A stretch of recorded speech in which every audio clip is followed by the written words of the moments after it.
Welcome to this video. I'm an excursion from Beyond Premiere, and if you're hooked on the mind-bending mystery of bodies, let's just go ahead and dive into the twisting timelines and paradox to unravel that complex finale. After 8 thought-provoking episodes, the crime drama Bodies had left fans head spinning with its innovative take on time travel. When you think you cracked the case, show throws another curveball in your way. So for all of you temporal detective out there hungry for answers, let's rewind through the tangled time loop to unpack the meaning behind that cryptic concluding ending. Let's begin. So the mind-bending mystery of Bodies centers around 4 detectives separated by time, yet connected by their investigation into the same peculiar murder case. In present-day London, Detective Sergeant Shahara discovers a naked corpse with a bullet hole through his eye, dumped in a dingy alleyway. And also in 1990, Detective Inspector Alfred Hillinghead comes across the same inexplicable body in the same spot. Jumping ahead to 1941, Detective Sergeant Charles Whiteman encounters his victim yet again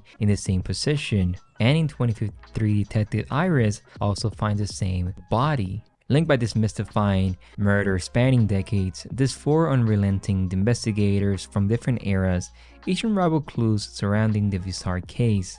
As they dig deeper into the history of the body's origins, their pursuit of the truth becomes dangerously intertwined across timelines.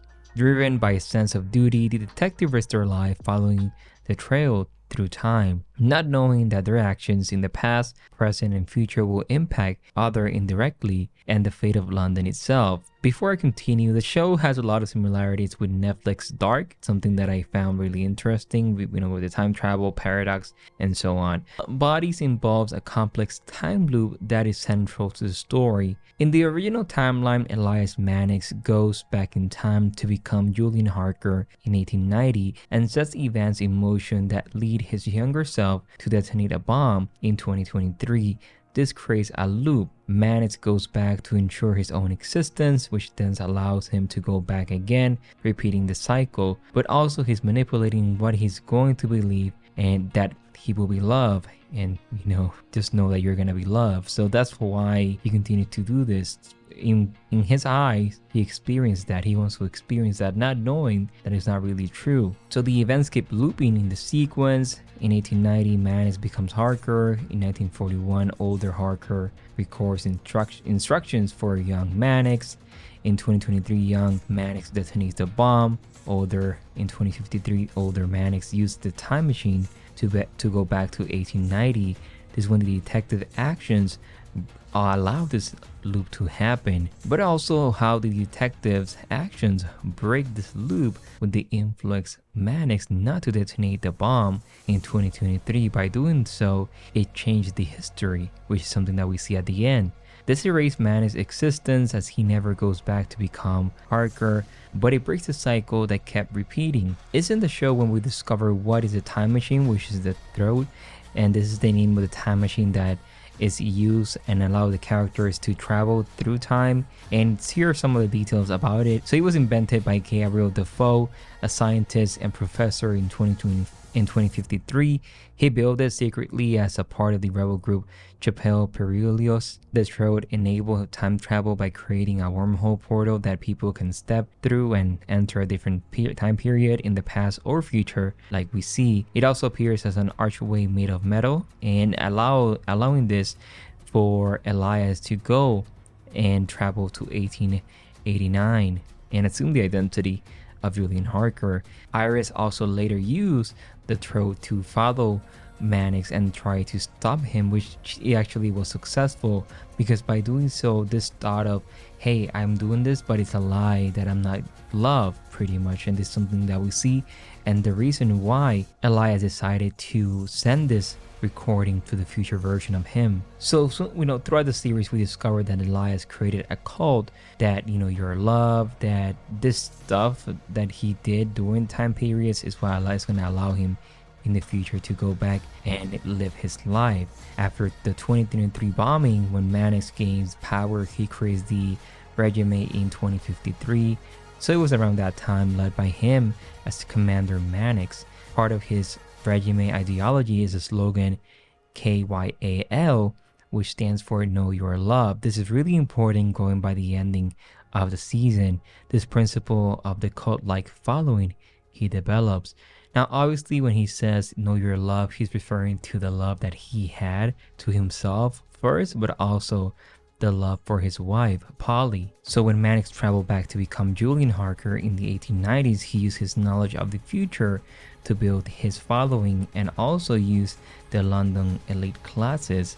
This cult lays the groundwork for the later KYL movement and implants its ideas early on. Members are conditioned to follow his instructions and for them to make money. When Elias uses a time machine and he travels back in time to become Julian and travel from 2053 back to 1889, arriving naked as well, he assumes the identity of Julian Harker, a soldier who died in the war.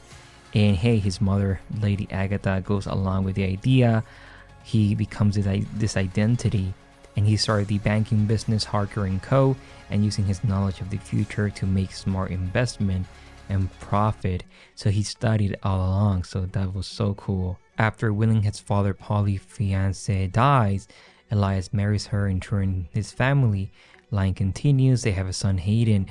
This is the history of how he did all of this, but the question is why he did it. For obviously money, but also if he wanted to experience love.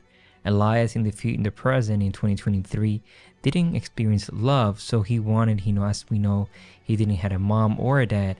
So this suffering that is caused by himself, if you want to think it that way, is how he died in the future. Well, his past, that is his future, is suffering, and he ended, we see how he died being alone. Actually, he was killed. So everything that he did was just for that. Doesn't make sense. And there's a possible reasons why the older Elias decided to change the future in the end. He had regret.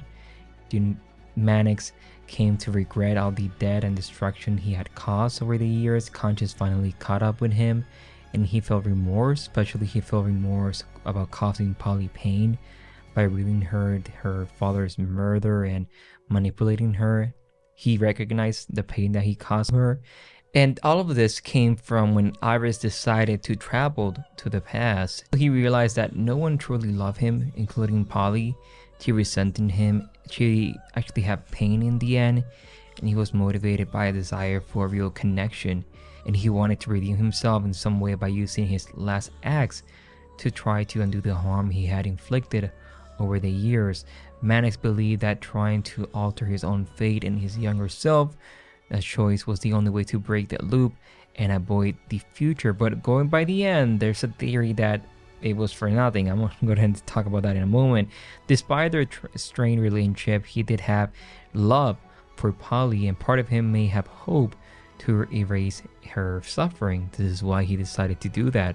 So yes, in a way, Mannix's love for Polly potentially playing a role in his decision to change the future is a reason based on the events in the series. Even though the relationship became broken, he originally fell in love with Polly and married her when we saw that in the other timeline before Iris traveled back. So he really had feelings for her.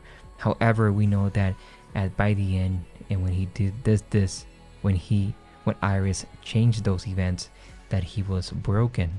So pretty much at the end of the episode, when the disc has to be taken by Weissman and he has to hide it, but Elias records a secret message to his younger self, urging him not to do the bomb in 2023, causing him to not do this and fixing the timeline.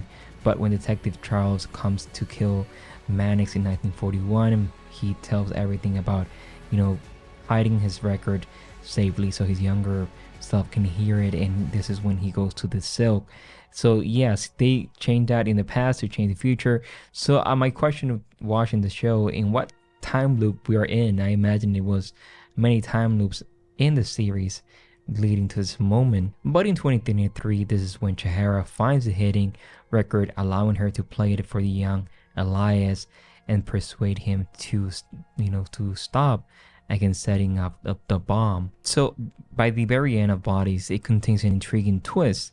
After he is erased and the timeline changes, we see Shahara back living the normal life in 2023, with no bomb having gone off. In the final scene, Shahara gets in a taxi and the driver is revealed to be Iris Maplewood. This implies that she has also somehow traveled from the future to the 2023, so this is so confusing and so many questions. But also we see the Kyle sign appearing in the skyline, suggests that the timeline may still be altered or there's something wrong with the reality, and the thread is not completely over, setting up a possible season 2. The creators likely include this as a way to leave things open-ended, and this hints as a sequel and make us question what is this manipulation. So the surprise appearance of Maplewood in 2023 raises a lot of questions about why she's there, and implies the detective work across time may have not yet been finished. Her arrival was a clever way to end the show in a mysterious, thought-provoking possibility of a season 2. And the show is an incredibly clever and ingenious show. I love it.